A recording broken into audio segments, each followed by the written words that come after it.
सभी दर्शकों का बहुत बहुत स्वागत है। आप सभी के साथ मैं हूं पुनीत। खबरों की शुरुआत करते हैं और सबसे पहले बड़ी खबर आपको बता दें, कोरोना से जुड़ी बड़ी खबर। मध्य प्रदेश की स्थिति क्या है? मध्य प्रदेश में आज कोरोना के 27 नए मामले सामने आ चुके हैं और प्रदेश में अब इन मामलों की संख्या बढ़कर 2833 हो चुकी है। कोरोना पॉजिटिव मरीज 2833 हो चुके हैं और प्रदेश में अब तक अगर रिकवर हुए लोगों की बात की जाए तो 786 मरीज रिकवर हो चुके हैं। इंदौर में संख्या सबसे ज्यादा रिकवर होने वाले मरीजों की 411। प्रदेश में अब तक 154 लोगों की मौत भी हो चुकी है और इसमें भी इंदौर आगे है। यहां पर 70 से ज्यादा लोगों की जान जा चुकी है। भोपाल में 223 मरीज ठीक हो चुके हैं, ग्वालियर में 6, शिवपुरी में 2 और खरगोन में 22 मरीज ठीक होकर घर जा चुके हैं। खरगोन में भी मामला 70 के पार जा चुका है। पॉजिटिव मरीजों का बड़वानी की बात करें तो 22 मरीज रिकवर हुए हैं। विदिशा, होशंगाबाद और रायसेन में क्रमशः 13, 19 और 1 मरीज रिकवर हुआ है और कुल संख्या 786 हो चुकी है। खंडवा की बात करें तो यहां पर 13 मरीज रिकवर हुए हैं। धार में 14 मरीज घर जा चुके हैं ठीक होकर। देवास में 11 मरीज ठीक हो गए, कोरोना से संक्रमित थे। तो शाजापुर में कोरोना से जंग लड़ने वाले 6 लोग घर जा चुके हैं ठीक होकर। कुल संख्या 786, 2800 के पार आंकड़ा हो चुका है मध्य प्रदेश में कोरोना पॉजिटिव मरीजों का। लेकिन इसमें से 786 घटा दिया जाए तो एक्टिव केस बचते हैं 1893। मृत्यु 154 लोगों की हो गई। इंदौर में सबसे ज्यादा लोग कोरोना की वजह से दम तोड़ चुके हैं। तो कोविड-19 की स्थिति मध्य प्रदेश में क्या है ये आप देख पा रहे हैं इस ग्राफिक्स के जरिए। 2833 मरीज कुल अभी तक मध्य प्रदेश में हैं और इनमें 27 केस आज और जुड़े हैं। 2833, 27 जुड़ने के बाद हुआ यह आंकड़ा। एक्टिव केस की संख्या 1893, 786 लोग ठीक हो चुके हैं। 154 लोगों की मृत्यु हो चुकी है मध्य प्रदेश में। बड़ी खबर आपको कोरोना से जुड़ी हुई इस वक्त आपको दे रहे हैं। मध्य प्रदेश में कोरोना के 27 नए मामले सामने आ चुके हैं। रफ्तार में थोड़ा सा ब्रेक लगा है, कम हुई है रफ्तार पॉजिटिव मरीजों के मिलने की। और जैसे जो जानकारी निकलकर सामने आ रही है, जो दावा किया जा रहा है उसके मुताबिक जो सैंपल लिए जा रहे हैं उसमें पॉजिटिव आने वाले मरीजों का आंकड़ा कम है, प्रतिशत कम है। आगे बढ़ते हैं। सीएम शिवराज सिंह चौहान कोरोना को लेकर लगातार मैराथन बैठकें कर रहे हैं। रविवार का दिन होने के बावजूद वो आज भी सक्रिय हैं और तमाम तरीके से कोरोना की रोकथाम को लेकर मंथन कर रहे हैं और नजर बनाए हुए हैं। आज रात 8 बजे प्रदेश की जनता को संबोधित करेंगे। बुधनी विधानसभा क्षेत्र में ऑडियो ब्रिज के जरिए लोगों से उन्होंने बात भी की और लोगों से सोशल डिस्टेंसिंग का पालन करने की अपील उन्होंने की है।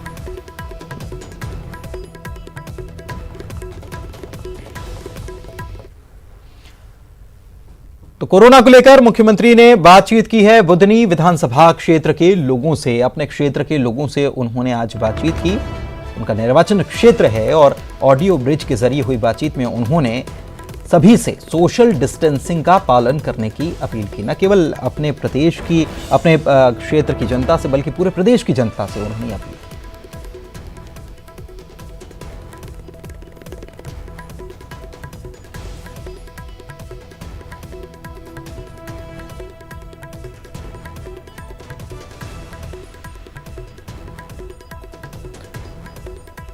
सभी सोशल डिस्टेंसिंग का पालन करें।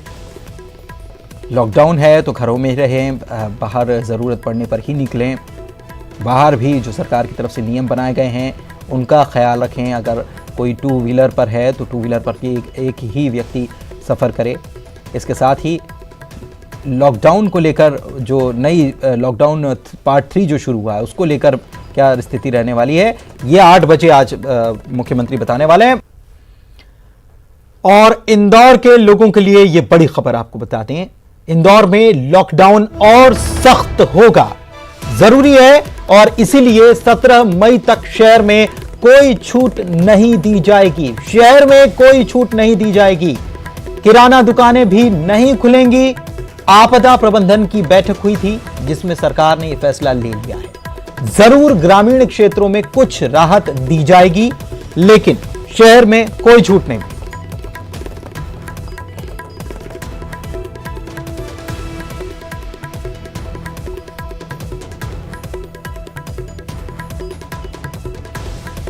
तो इंदौर की भी बड़ी खबर बता दी आपको और भोपाल से भी ये खबर बता रहे हैं कि सीएम शिवराज सिंह चौहान मैराथन बैठकें आज लगातार करने वाले हैं। रविवार का दिन है, इसके बावजूद वे लगातार, जब से उन्होंने मुख्यमंत्री पद संभाला तब से वो लगातार मैराथन बैठकें कर रहे हैं। आज भी 3 बजे कोरोना को लेकर समीक्षा करेंगे, 4 बजे बीजेपी टास्क फोर्स की बैठक में शामिल होंगे और साथ ही वे आज 8 बजे प्रदेश की जनता को संबोधित भी करने वाले हैं।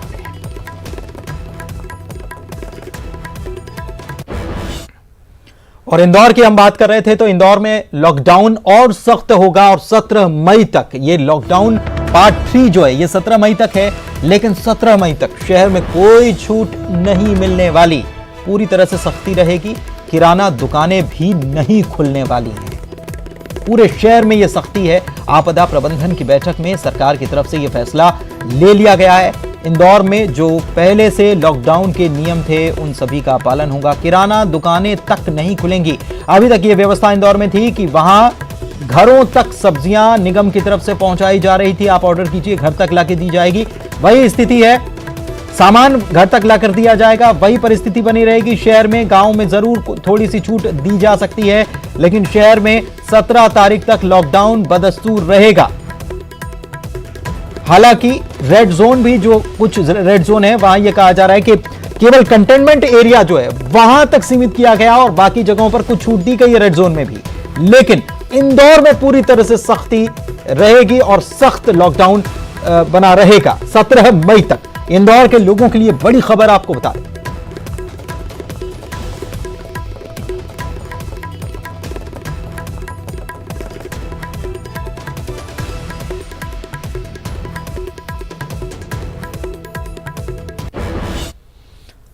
और खबर रीवा से है, जहां पर 2 साल की मासूम के अपहरण करने के बाद उसकी हत्या कर दी गई। घर के पास ही पुराने खंडहर में इस बच्ची का शव मिला है।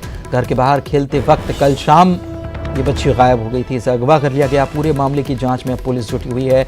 मऊगंज थाना क्षेत्र के तहत ये पटेरा का पूरा मामला है और ये दिल दहला देने वाली घटना है।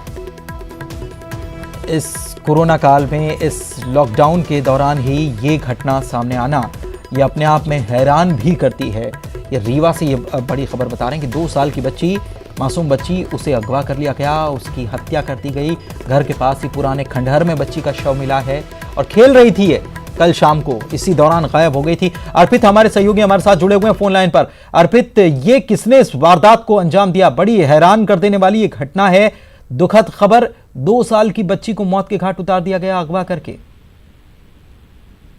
जी बिल्कुल सुनील, आपको बता दो यह मऊगंज थाना क्षेत्र का पूरा मामला है, जहां घर के बाहर खेल रही बच्ची को पता नहीं किसने अगवा कर लिया और बाद में उसकी एफआईआर थाने में दर्ज कराई गई और थाने में पुलिस ने जांच शुरू की तो बाद में पता चला कि घर के बगल में बने खंडहर में उसकी लाश मिली है। अभी मामला कुछ स्पष्ट नहीं हो पाया है, पुलिस से भी हमने संपर्क का प्रयास किया है और पुलिस जांच में जुटी हुई है। बड़ी हैरानी की बात है, कोरोना काल चल रहा है, लॉकडाउन है, लोग घरों में कैद है, इस बीच ये वारदात हो जाना। ये निश्चित तौर पर हैरानी का विषय है कि लॉकडाउन के दौरान ऐसे हादसे होने बिल्कुल कहीं ना कहीं प्रश्न चिन्ह खड़े कर रहे हैं और फिर भी अभी पुलिस प्रशासन इस पर सक्रियता के साथ नजर बनाए हुए है और लगातार कार्रवाई की बात कर रहे हैं। आप नजर बनाए रखें इस पर, शुक्रिया आपका इस जानकारी के लिए। और बड़ी खबर ग्वालियर से इस वक्त आपको बता रहे हैं, जहां पर 22 मुसाफिरों को ले जा रहा ट्रक पकड़ाया है। इंदौर से उत्तर प्रदेश ये ट्रक जा रहा था, प्याज के बोरों में छिपाकर इन लोगों को बिठाया गया था।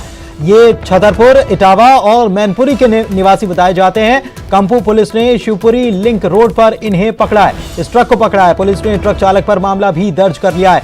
अब मुसाफिरों को उतरवाकर उनकी स्क्रीनिंग कराई गई है और घर तक भेजने का प्रशासन इनका इंतजाम करेगा। लेकिन इस बीच कल इंदौर से खबर आई थी, आपको तस्वीरें याद होंगी कि कैसे इंदौर में एक मिक्सर मशीन में बैठकर लोग सफर कर रहे थे और जरा से उस मिक्सर मशीन में 18 लोग अंदर सफर कर रहे थे, जहां पर सांस लेना भी दूभर था। और सुशील हमारे सहयोगी हमारे साथ जुड़ चुके हैं इस वक्त फोन लाइन पर। सुशील, ये भी बड़ा हैरान कर देने वाला है कि बोरों के बीच में लोगों को छिपाकर ले जाया जा रहा था। 22 लोगों को ले जाया जा रहा था, उत्तर प्रदेश के रहने वाले, हालांकि इनको पहुंचाया जाएगा, लेकिन ये बड़ा अजीब तरीका। कल इंदौर से तस्वीरें सामने आई थी, आज ग्वालियर से। बिल्कुल पुनीत, देखिए, और सबसे बड़ी गंभीर बात यह है कि ये ट्रक आया है इंदौर से, यानी इंदौर रेड जोन में सबसे ज्यादा जो घातक स्थितियां हैं वो इंदौर में है। वहीं से ये ट्रक प्याज लेकर उत्तर प्रदेश जा रहा था। तो कहीं ना कहीं ये बड़ा गंभीर मामला है। 22 मुसाफिरों को प्याज के थैलों के ऊपर बैठाया गया था, छिपाया गया था और भरी गर्मी के दौरान इन लोगों को लाया गया।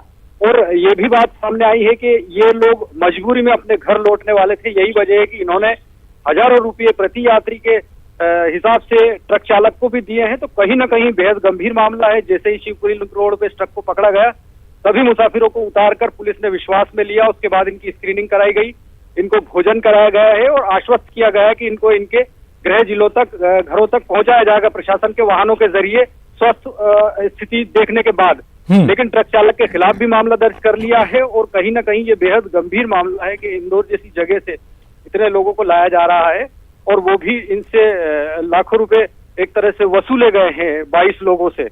तो कहीं ना कहीं बेहद गंभीर मामला है। पुलिस ने एक्शन लिया है, ट्रक चालक के खिलाफ मामला दर्ज कर लिया है और अब इन लोगों की भी जांच की जा रही है। अगर पूरी तरह से ये लोग स्वस्थ होंगे तो उस स्थिति में इन लोगों को घर भेजा जाएगा। कुछ लोग बिल्कुल सवाल चेकिंग व्यवस्था पर भी फिर ऐसे में सुशील खड़े हो जाते हैं कि एक तरफ इंदौर में ही पुलिस उस मिक्सर मशीन को पकड़ती है जिसके अंदर मिक्सर के अंदर जरा सी जगह में 18 लोग छिपकर जा रहे थे। हालांकि वे भी अपने घर ही जा रहे थे, लेकिन और ऐसी परिस्थितियां उनके सामने बन गई। लेकिन इस वाकये के होने के बाद ये ट्रक वहां से निकल जाता है। लापरवाही है कहीं ना कहीं, बिल्कुल लापरवाही है। देखिए पुनीत, इंदौर से ये ट्रक चलने के बाद इतनी जगह रास्ते में होता हुआ आता है और पुख्ता सूचना के आधार पर ये ग्वालियर में पकड़ा जाता। लेकिन एक परेशानी ये भी है कि अत्यावश्यक जो वस्तु सेवा का मामला है, यही वजह है कि ऐसे ट्रकों को जो जरूरतमंदों के लिए चीजें ले जाते हैं, सामान ले जाते हैं, उनको रोका नहीं जाता है, स्पेशल पास के जरिए ही जाते हैं। लेकिन इसी की आड़ में ड्राइवर जो है इन मुसाफिरों से हजारों रुपये ऐंठ भी लेते हैं और उनकी जान जोखिम में डालकर इस तरह से बोरों के बीच में छिपा कर लाए जाते हैं। अगर खुदा न खास्ता कहीं बीच में हादसा होता या ट्रक पलट जाता तो इन मजदूरों की जान भी जा सकती थी। तो कहीं ना कहीं इनकी जान से खिलवाड़ किया गया, सेहत से खिलवाड़ किया गया। इसके अलावा रेड जोन में जो ग्वालियर इंदौर जिला है वहां से अगर लाया जाता और बिना स्वास्थ्य परीक्षण के अगर ये लोग अपने घर पहुंच जाते और खुदा न खास्ता संक्रमित कोई होता तो फिर कितना बड़ा इसमें एक गंभीर मामला हो, बिल्कुल गंभीर मामला सामने आ सकता था। शुक्रिया सुशील आपका इस तमाम जानकारी के लिए। तो ये दो तस्वीरें देख लीजिए, एक तरफ ग्वालियर की तस्वीर, एक तरफ इंदौर की तस्वीर। और ये इंदौर में देखिए कैसे मिक्सर मशीन में जरा सा छेद है उसके अंदर और उसके अंदर 18 लोग बैठे हुए थे। 18 लोग बैठ भी नहीं सकते, कैसे अंदर बैठे होंगे इसका अंदाजा लगाया जा सकता है। कितने मुश्किल हालात में ये लोग जा रहे थे। दोनों मध्य प्रदेश की तस्वीरें, एक ग्वालियर की तस्वीर, एक इंदौर की तस्वीर। एक इंदौर की तस्वीर कल सामने आई थी, एक ग्वालियर की तस्वीर आज सामने आई है। इसमें 22 मुसाफिर और इसमें भी ट्रक में भी कोई आराम से सफर नहीं कर रहे थे, इनको दबा कर ले जाया जा रहा था, उन बोरों के नीचे बैठा कर ले जाया जा रहा था। तो प्यास से लदे हुए थे और ऐसे में कोरोना का कोई संक्रमित मरीज पहुंच जाता तो कितना घातक हो सकता था, या किसी की जान इसके बीच चली जाती तो कितना घातक हो सकता था।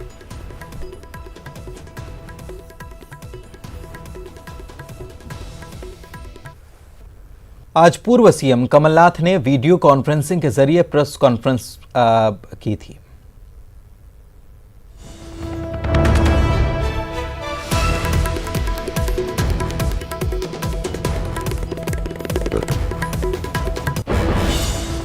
मेरा सवाल कमलनाथ जी केवल ये है कि ये कोविड को लेकर जो गवर्नमेंट कर रही है, जितने भी काम अभी तक उसने किए, इसे आप ठीक मानते हैं, गलत मानते हैं? आपके हिसाब से कहां चूक कर रही है गवर्नमेंट?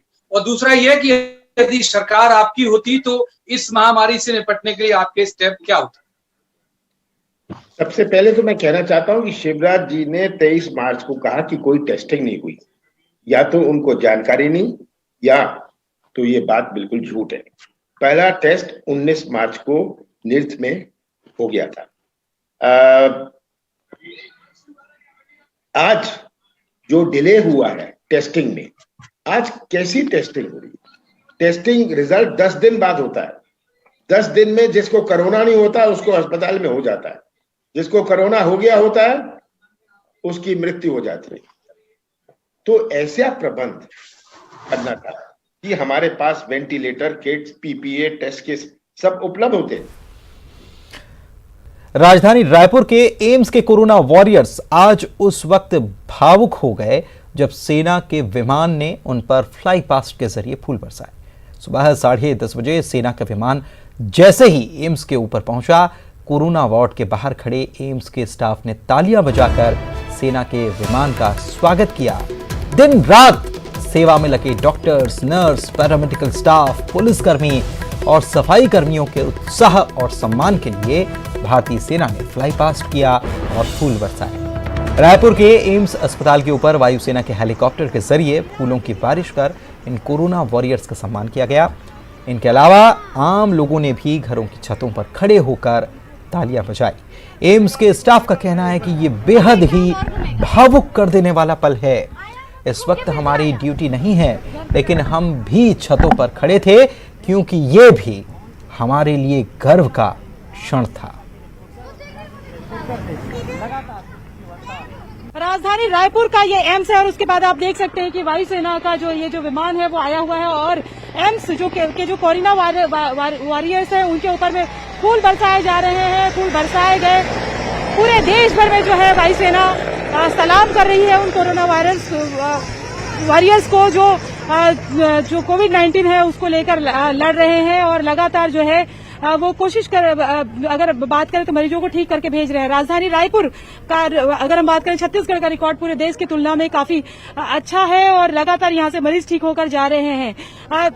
सभी को पता था कि जो है फ्लाई पास्ट किया जाएगा यहां से। यही वजह है कि एम्स का जो तमाम स्टाफ है, आप देख सकते हैं कि किस तरीके से नीचे खड़ा हुआ है और इसके साथ लगातार ये देखिए आपकी वो सलामी दी जा रही है, फूलों की वर्षा की जा रही है। आसपास आप देख सकते हैं कि छतों पे लोग भी, आसपास की जो बिल्डिंग है वहां पर छत पे लोग खड़े हो गए हैं और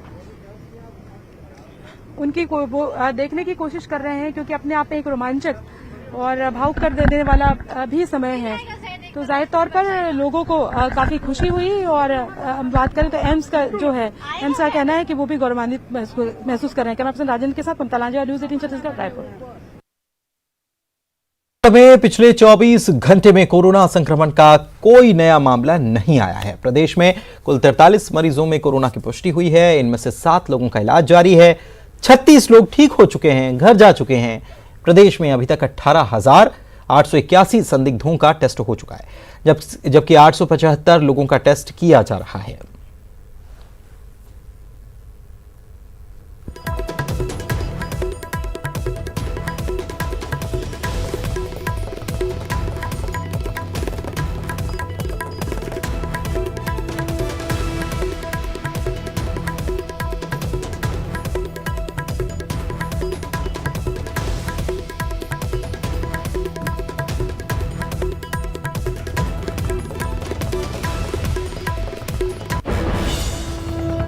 चलिए आगे बढ़ते हैं। रायपुर के कई वार्ड आज टैंकर मुक्त हो गए हैं। राजधानी में रामनगर स्थित 49 लाख लीटर पानी टंकी से पानी की सप्लाई शुरू कर दी गई है। बता दें कि टंकी बनने के 6 महीने के बाद यहां से पानी की सप्लाई शुरू हो पाई है। रामनगर इलाके में आने वाले वार्ड नंबर 11, 18, 19, पहाड़ी चौक, शुक्रवारी बाजार, खालबाड़ा समेत दर्जनों इलाकों के लगभग 50,000 लोगों को पानी की समस्या से निजात मिल सकेगी।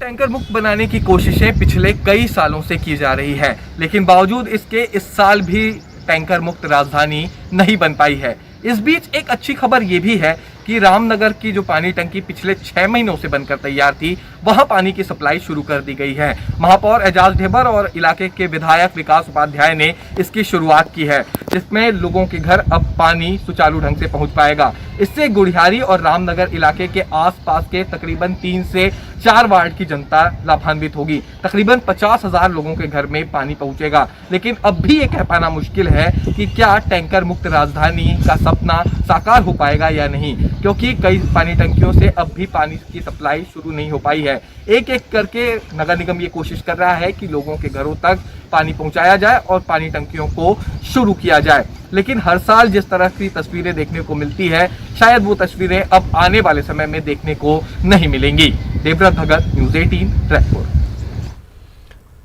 और रायपुर से मजदूरों की घर वापसी शुरू हो चुकी है। रायपुर के लाभांडी में बस लगी हुई है और झारखंड जाने के लिए बस लगा दी गई है, तैनात कर दी गई है। मजदूरों ने इसके बाद खुशी जताई है कि अब वो अपने घर जा पाएंगे। फंसे हुए थे लॉकडाउन में और तमाम परेशानियों का सामना भी उन्होंने किया इस बीच, लेकिन सरकार की तरफ से भी प्रयास लगातार जारी हैं। बाहर से लाया भी जा रहा है, छात्रों को भी लाया जा रहा है, मजदूरों को भी लाया जा रहा है और मजदूरों को भेजा भी जा रहा है झारखंड ले जाने के लिए। इन मजदूरों को ले जाने के लिए ये गाड़ियां तैनात यहां पर कर दी गई हैं। घर वापसी शुरू हो गई है मजदूरों की। ममता हमारी सहयोगी हमारे साथ लाइव जुड़ी हुई है। ममता, इन मजदूरों को घर भेजने के लिए क्या व्यवस्था की गई है, किन वाहनों से ये जा रहे हैं?